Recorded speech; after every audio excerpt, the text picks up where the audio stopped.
Всем привет, мои дорогие тактичные подписчики.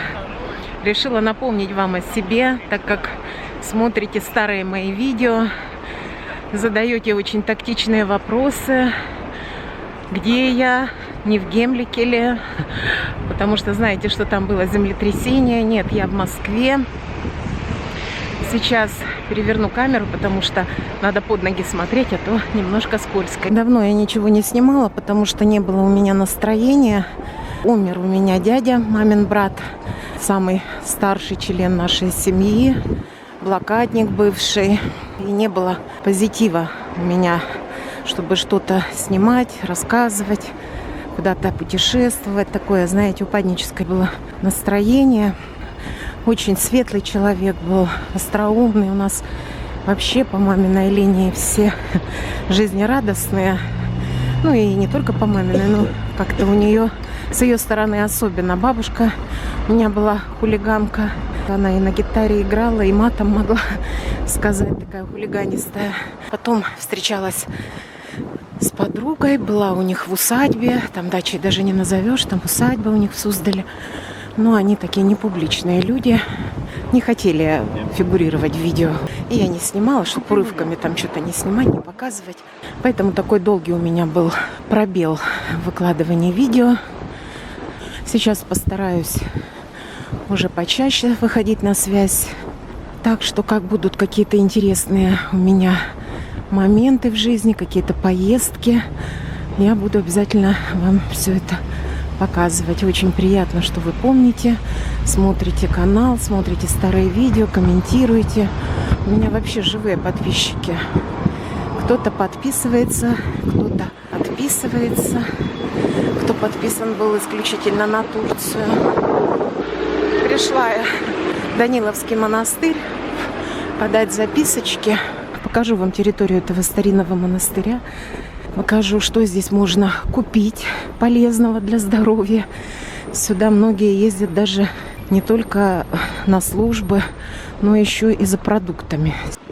Ну, а потом, как выйду уже из монастыря, еще с вами пообщаюсь. Хотела показать вам грустные московские лица, как многие наши блогеры, русскоговорящие в Турции. Просто челлендж какой-то уже у всех. Знаете, как в Москве, какие кислые лица, какие там люди грустные ходят. Такое, знаете, ощущение складывается, что они прожили в Америке, даже спать ложились с дежурной американской улыбкой, случайно попали в Москву, увидели грустные лица и свалили в Турцию.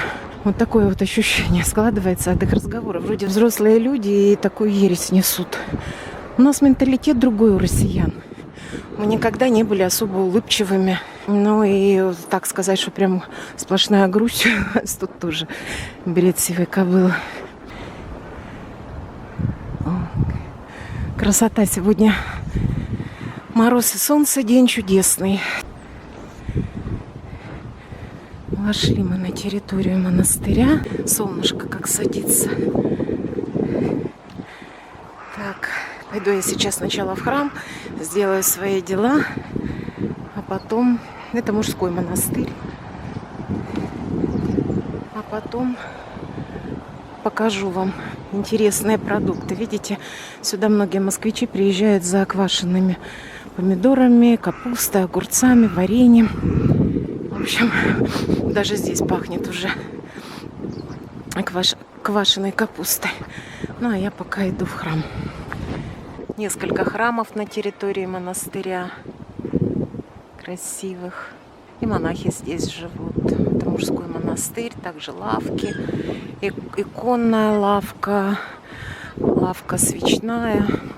Книжная лавка. Так, ну давайте посмотрим. Я обещала, что здесь вкусного продается. И зачем сюда приезжают многие москвичи, кто знает. Ну, во-первых, конечно, капуста разная. Чеснок маринованный, и перец, и огурцы. Он как застыли, видите? Так, это морская капуста или грибы с морковью. Вот, видите, как тут и яблоки моченые, и огурцы.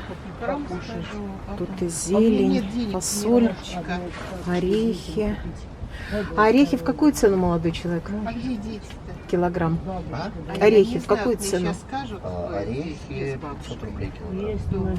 Знает, да? Вы знаете ее, да? Маринка Ну знает. да, она там с ребенком ходит. Вот. Так что вы смотрите сами, конечно. Да. Марина, Давайте она хостела ищет, она пошла хостела. Соленье 220, вот написано. Сейчас я А тут и молочка у вас. А молочка откуда у вас? Давайте клубнику. Рязанского. Рязанская. Я... Напиши мне там. Хорошо. Можешь мне вот это Ты как она, ягоды. пакетик маленький дать? Да, да. Лети малина. Ну, я брать не буду, потому что, во-первых, я сейчас не домой еще. Ну, вкусное мы брали, честно скажу. Мы пару раз брали, и нам нравилось. Я еще зайду мед посмотрю здесь. Так, 1 килограмм 720 рублей. Полкилограмма 365. А какой, откуда он точнее? Не какой, а откуда? У нас монастырская пасека, часть Белгородская область, часть Рязанская. Белгородская часть и часть Рязанская. Ну, весь натуральный, да? Конечно.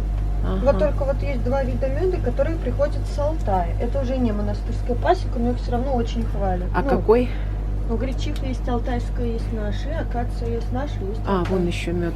Да, вон еще жидкий мед. Вот такой вот.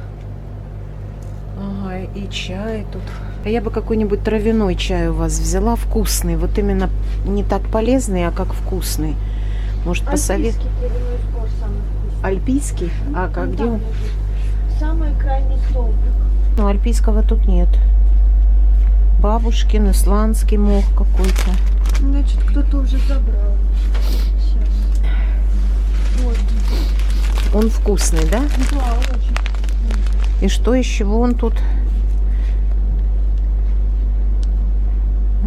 Чебрец, душица, цветы гибискуса, череда, мята перечная, лист смородины, эхиноцея, шалфей. Ага. Так. Тут даже, вон, видите, укрепление и рост волос. Черная соль, боярышник. Плоды 300 грамм.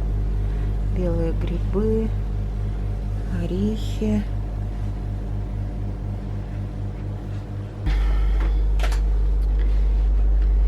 Вот такая тоже лавочка есть здесь, на территории монастыря. Вон, смотрите, турецкий кофе 310 рублей. Это сколько там граммов в этой банке? 250, ага. Я вон вам что еще покажу. Смотрите, паста из Бурсы. Масляничная, видите? Белые, да? Из маслин. 250 грамм. 440. 220 рублей. Вот мед беру лавандовый какой-то. 360 он, да? 365. Полкило. Потом чай вот этот вкусный, девушка сказала, и кофе турецкий. Пока все. Вот я еще решила взять что-то лакно овсяное. Это лавочка здесь на входе в монастырь, где мед написано. Кстати, мед недорогой по сравнению с другими местами в Москве.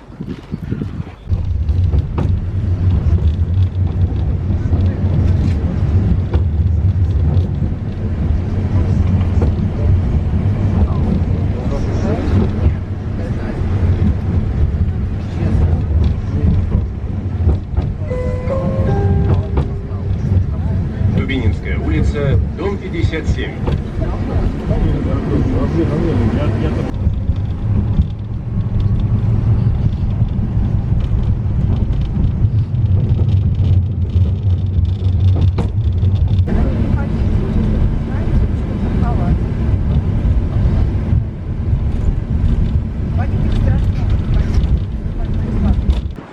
А это у нас новое отреставрированное здание Павелецкого вокзала.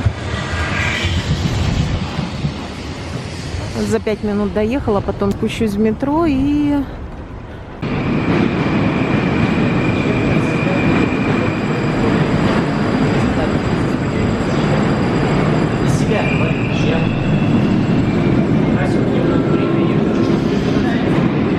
Это Павелецкая. И мы едем на Таганку.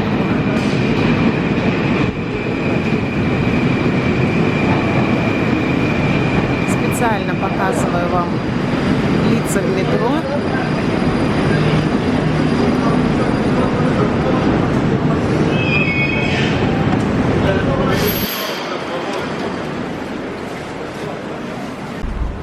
Театр на Таганке.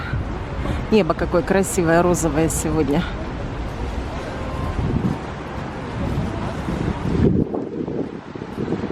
Знаменитая звездочка. Это с синими такими окнами, с башенными окнами, с синими. Это у нас генеральские дома. Русские, как и в Турции. Все переходят на красный.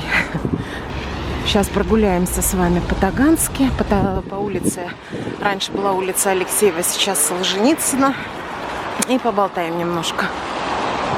Это Таганская площадь знаменитая. Кто ее проехал, значит уже настоящий водитель. Может считаться. Вот такая Таганка, она вся желтенькая, двухэтажная. Старая Таганка, я имею в виду. Красивая. Здесь особняк Саввы Морозова на этой улице. Бывший особняк. Много красивых особняков. Храм очень красивый. Второй по размеру после храма Христа Спасителя. Это храм Мартина Исповедника. Вот видите, как вон у нас трубочисты какие работают. А это храм Мартина Исповедника.